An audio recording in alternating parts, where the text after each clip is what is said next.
بات کریں گے آڈیو لیکس کے حوالے سے، اور اب ایک اور آڈیو لیک سامنے آئی ہے جس میں مبینہ طور پر سنا جا سکتا ہے کہ مریم نواز صاحبہ اپنے چچا پرائم منسٹر شہباز شریف سے بات کر رہی ہیں، اور اس میں بات یہ کی جا رہی ہے کہ جو صحت کارڈ ہے اس صحت کارڈ کا اجرا بند کیا جائے، اور یہ جسٹیفیکیشن دی جائے کیونکہ دیکھیں حالات بڑے خراب ہیں اور جو ہے فری سہولت جو ہے نا وہ ابھی نہیں دی جا سکتی، فنڈز کی کمی کا بہانہ بنا کے نا یہ ذرا ختم کر دیں۔ یہ مبینہ آڈیو لیک ہے۔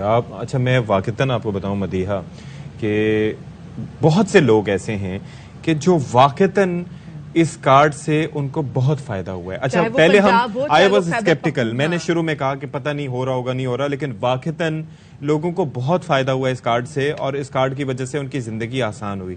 اور آپ سوچیں کہ اس کو اگر بند کرنے کا بہانہ کریں، اور یہ مطلب بھائی آپ مجھے بتائیں، ہمارے ہاں جب بھی جب نوکری وغیرہ ہوتی ہے تو نوکری کے بعد نوکری ہماری ختم ہو جائے تو کیا ہمیں کس قسم، ہم ٹیکسز تو بہت دیتے ہیں، ہمیں کیا ہماری صحت کے حوالے سے کسی بھی قسم کی ایشورنس ملتی ہے؟ نہیں ملتی۔ ہیلتھ کیئر پہ تو کام ہی نہیں کیا گیا۔ تو یہ ایک ایسی چیز تھی جس میں اس کارڈ کے تھرو آپ کا 10 لاکھ کے اندر لوگوں کے اتنے علاج ہو جاتے تھے۔ صرف یہ نہیں کہ ایک غریب طبقہ جا رہا تھا، متوسط طبقہ جو نہیں افورڈ کر سکتا کہ کسی کی ہارٹ سرجری ہو، کسی کی اوپن ہارٹ سرجری ہو، یا کسی کی کوئی بڑا علاج ہو جو 10 لاکھ سے انڈر ہو، وہ کیسے کرائیں؟ تو خیبر پختونخوا پنجاب لوگوں نے کروائے ہیں۔ سندھ میں نہیں ہوا تو ہمیں اس پہ بھی تھا کہ سندھ میں بھی لوگوں کو یہ عام جو ہمارے جو بھائی ہیں ان کو یہ سہولت حاصل ہونی چاہیے تھے۔ اچھا ایک چیز بڑی انٹرسٹنگ ہے، آپ سوچیں کہ 10 لاکھ روپے کی لمٹ ایک بندے کے لیے رکھی گئی تھی، اور آپ یہ سوچیں کہ جن کمپنیز میں لوگ جابز وغیرہ کرتے ہیں وہاں پر ایون جن لوگوں کی اچھی سیلریز ہوتی ہیں وہاں پر بھی ان کا ہیلتھ کور اتنا اچھا نہیں ہوتا۔ ستی زندگی بھر بھی لوگ پیسے جمع کریں نا، تو مہنگائی کے دور میں تو اب تو سیونگز ہی نہیں بچتی، لیکن اگر زندگی بھر بھی پیسے جمع کیے جانا تو لوگ 10 لاکھ جمع نہیں کر پاتے۔ اچھا خیر، یہ جو مبینہ آڈیو لیک سامنے آئی اس میں گفتگو کیا تھی آپ کو سنواتے ہیں۔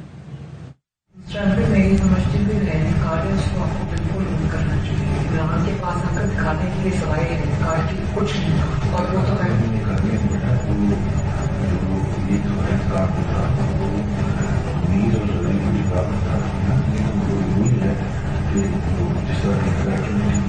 لیکن ہم نے یہ نہیں کیا تھا، آپ کو یاد ہے ہم نے تو اس کو $102 نیچے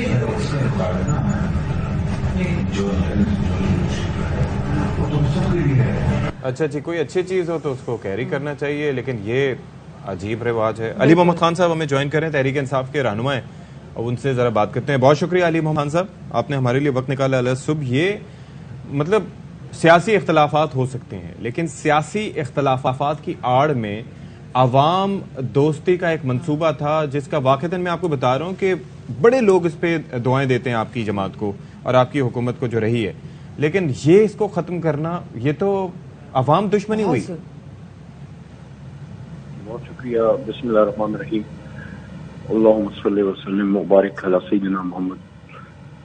بہت افسوس ہوا یہ سن کے کہ اس لیول تک کسی کی سوچ ہو سکتی ہے، اور ہر نیا دن جو ہے ان لوگوں کو ایکسپوز کر رہا ہے۔ سیاسی مخالفت رکھنا وہ تو سیاست کا ایک لازمی حصہ ہے، اگر ہم سب ایک پیج پہ ہو جائیں تو پھر ساری جماعتیں ختم ہو جائیں گی، لیکن مسئلہ وہاں پیدا ہوتا ہے جب آپ سیاسی مخالفت میں ملک کا اور عوام کا نقصان کرتے ہیں۔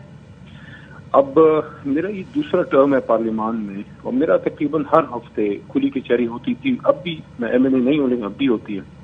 میں آپ کو بتاؤں، میں نے جہاں سب سے زیادہ پاکستان کے غریب طبقے کو رلتے دیکھا تھا وہ ہیلتھ ہے، اس کے بعد ایجوکیشن یا جابس کے لیے بڑا مسئلہ ہوتا ہے۔ ہیلتھ میں بڑا ایک یہ انقلاب آیا خیبر پختونخوا میں، جب پہلے یہ 5 سے 4.5 تھا، پھر 5 سا وہ 5 ساڑھے 5 تک گیا یہ ہیلتھ کارڈ، آخر میں 10 تک گیا، اور اس میں صرف ہارٹ کی سرجری نہیں ہے، اس میں کڈنیز کے حوالے سے بھی علاج ہے، کوئی بھی علاج شوگر کے حوالے سے جی۔ اب اس میں مسئلہ جی یہ ہوتا ہے کہ میں تو ظاہر دیہی علاقے سے ہوں، اور آپ لوگوں کا بھی بیک گراؤنڈ ہمارا زیادہ تر غریب علاقے ہوتے ہیں، مڈل کلاس۔ میں نے بے شمار لوگوں کو دیکھا کہ وہ اسپتال جاتے تھے سرکاری، ایک تو مسئلہ یہ ہوتا تھا ہیلتھ کارڈ لوگوں کو سمجھنا چاہیے اس میں سہولت کیا ہے۔ 10 لاکھ روپے کا کارڈ ہے، لیکن سہولت یہ ہے کہ سرکاری اسپتال میں یا تو وہ سہولیات ہوتی نہیں تھی، اور رش اتنا ہوتا تھا کہ اگر کسی کا ہارٹ کا آپریشن ہے کسی اور چیز کا تو اس کو 3-3 6-6 مہینے ویٹ کرنا پڑتا تھا۔ بالکل ایسا ہی ہے۔ آپ کسی بھی پرائیویٹ اسپتال میں جو اسٹیٹ آف دا آرٹ ہے، جہاں غریب یا مزدور آدمی not just for the operation even for the test دے سکتا تھا، وہاں آپ کا علاج ہوتا ہے۔ اب یہ جو چیز سامنے آئی ہے، دکھ اس چیز کا ہے کہ بغض عمران خان میں آپ غریبوں کی زندگیاں لے رہے ہیں, ان کی زندگیوں سے آپ کھیل رہے ہیں. خود تو آپ نے کبھی 3-4 بار وزیر اعظم بن کے کچھ لوگوں کو دیا نہیں ہیلتھ میں اور ایجوکیشن میں, اور 10 لاکھ روپے کا اگر کسی غریب کا علاج ہوتا ہے تو مریم بی بی سے بھی سوال ہے, اس میں سے آپ لوگوں کا کیا جاتا ہے, خود نہیں کر سکتے. بالکل, دیکھیے خود ایگزیکٹلی, کیونکہ خود تو آپ نے اتنے اچھے ہاسپٹلس بنائے ہی نہیں جس میں آپ اپنا علاج کرا سکیں. اپنے علاج کے لیے چاہے وہ مریم بی بی بھی ہو, جب ان کا پاسپورٹ کنفسکیٹ کیا تھا تو انہوں نے کہا تھا مجھے باہر علاج کے لیے جانا ہے. والد صاحب ان کے علاج کی غرض سے گئے تھے. اسحاق ڈار صاحب تو خیر ان کی مہربانی وہ واپس آ گئے, وہ بھی علاج کے لیے گئے ہوئے تھے. لیکن یہ بتائیں, جب خیبر پختونخوا میں جب ہم نے دیکھا تھا, جب پاکستان تحریک انصاف کی پہلے حکومت تھی, جب صحت کارڈ کا وہاں پہ اجرا کیا گیا تھا, تو باقی تمام تو صوبوں کے لوگ یہ لوگ فارورڈ کر رہے تھے کہ کب ہمارے بھی صوبے میں ایسی کوئی چیز آئے گی. پھر آپ کی حکومت آئی, پھر بہت اچھی بات ہوئی, ہم نے پنجاب میں بھی دیکھا. تو اچھی روایت تو اگر کوئی ڈالے تو اس کو تو آگے کیری فارورڈ کرنا چاہیے, وہ بھی ایسی چیز جس سے عوام کا بھلا ہو. اسی عوام نے تو آپ کو ایوانوں تک پہنچایا ہے. تو اتنی سیاست میں نفرت آ گئی ہے کہ چاہے عوام کو بھی رونتے ہوئے چلے جائیں. یہ اس طرح کی حرکتیں کر کے عوام کا پورے سیاسی کلچر اور جمہوریت سے ان کا اعتماد اٹھا رہے ہیں. وہ اب یہ سمجھیں گے کہ جتنے بھی سیاستدان ہیں یہ سارے عوام کا صرف نام لیتے ہیں, اور اندر سے یہ صرف اور صرف اپنی سیاسی ان کی غرضی اور کرسی کے لیے سارا کچھ ہوتا ہے. لیکن اس لیول تک کوئی گر سکتا ہے کہ کسی سیاسی مخالفت کی بنا پہ وہ مریض سے جینے کا حق چھین لے. یہ ایسا ہی ہے جیسے کوئی شخص وہ آئی سی یو میں ہو اور اس کے منہ پہ آکسیجن ماسک لگا ہو. اگر میرا بدترین مخالف بھی اس کو آکسیجن ماسک لگا کے چلا جائے تو میں اس وجہ سے اس کے منہ سے آکسیجن ماسک کھینچ لوں کہ یہ میرے مخالف نے لگایا تھا. اس مریض کا کیا قصور ہے جو ڈیتھ ٹیبل پہ پڑا تڑپ رہا ہے؟ میں سمجھتا ہوں اس بات پہ میں آپ کو بھی کہہ رہا ہوں, اگر پاکستانی قوم اور میڈیا اس پہ نیم اینڈ شیم نہیں کرے گی, ہم سب بھی اس میں پھر برابر کے مجرم. اچھا, میں صرف یہ عرض کرنا چاہ رہا ہوں کہ یہ تو وہی بات ہو گئی کہ آپ کے پلیٹلیٹس اوپر نیچے ہوئے تو آپ فوراً جو ہے وہ ٹکٹ کٹایا, میڈیکل رپورٹ پیش کی اور اس کے بعد پہنچ گیا لنڈن اور ابھی تک واپس نہیں آئے, اور ہم پیئیں کڑوے پپیتے کے پتے. کیوں؟ دیکھیں پرائرٹیز ان کی سیٹ کرتی ہیں, اور آپ اس کو ایک اور نظر سے دیکھیں. یہ جو ان کی سوچ ہے, کیا آپ میرے بھائی سمجھتے ہیں یہ ایک دن میں ڈیولپ ہوئی ہے؟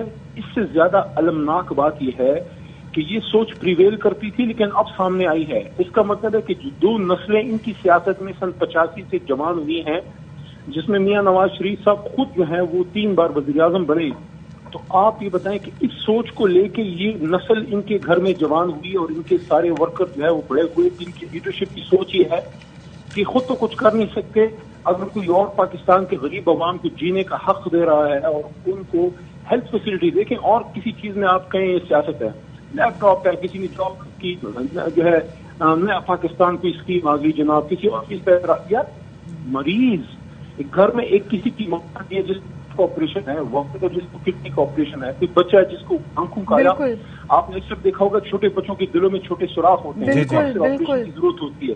آپ ان کی زندگیوں سے کھیل رہے ہیں. I think shame on them, shame on this leadership جس نے یہ کیا, shame on them. I think they should resign. اور یہاں پہ انسانیت بھی جو ہے وہ بھی شرما جاتی ہے جب اس طرح کی باتیں کی جاتی ہیں. بہت شکریہ جی. رہنما پاکستان تحریک انصاف علی محمد خان صاحب ہمارے ساتھ موجود تھے. اور جو آڈیو لیک جو سامنے آئی, مبینہ آڈیو لیک, اس میں جو گفتگو تھی, دیکھیں بہت ساری ایسی چیزیں ہوتی ہیں جو کہ جب عوام آپ کو ووٹ دے کر ان بڑے ایوانوں تک پہنچاتی ہے, جن ایوانوں میں ٹھنڈے ٹھنڈے اے سی میں بیٹھ کر آپ عوام کی فلاح و بہبود کے لیے, اگر آپ اپنے وہ آپ فلاح و بہبود کے لیے آپ ڈیسیجنز لیتے ہیں تو وہاں پہ عوام کے لیے بارے میں سوچے بھی, جو عوام آپ کی زندگی بدل کے رکھ دیتی ہے ان عوام کے لیے سوچیں, بجائے کہ ان عوام کو جو باقی ماندہ جو سہولیات ان کے پاس رہ گیا ان سے وہ بھی چھین لیں. ستی ہم غریب لوگوں کی بات کیوں کریں, متوسط طبقہ اس سے جو ہے چکا ہے. اور دوسرا یہ ہے کہ سرکاری ہاسپٹلز میں واقعتاً یہ ہے کہ یہ تو اب پرائیویٹ ہاسپٹلز میں بھی اس کے توسط سے لوگوں کو فائدہ ہوتا تھا. میں اچھا ایک اور بات کر رہا ہوں, میں یہ کہہ رہا ہوں کہ آپ بات کر رہی ہیں کہ یہاں پر مفادات کی سیاست نہیں ہوتی. اب یہ دیکھیں نا کہ ایک چیز پہلو اس کے اوپر بارہا ہم یہی بات کر رہے ہیں کہ it needs to be investigated کہ یہ چیزیں کیسے ریکارڈ ہوئیں.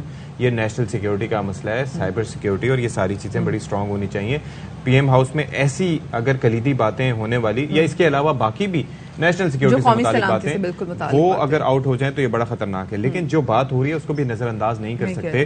اور یہ آپ کی چلے کوئی فیصلہ ہوا یا نہ ہوا, لیکن آپ کی ذہنیت کی عکاسی ضرور کرتے ہیں کہ آپ سوچ کیا رہے ہیں. میں تو ابھی وہ وقت یاد کر رہا ہوں کہ جب آئی ریمبر کہ مریم نواز صاحبہ کے والد صاحب میاں نواز شریف صاحب جو کہ 3 دفعہ وزیر اعظم رہ چکے ہیں، جب ملک سے رخصت ہوئے تھے اپنے میڈیکل ایشوز کی وجہ سے، تو آپ کو یاد ہوگا کہ اس دوران یا اس کے بعد تقریباً 1 سال تک وہ ٹویٹر پر کسی کو ایکٹیو دکھائی نہیں دی تھی.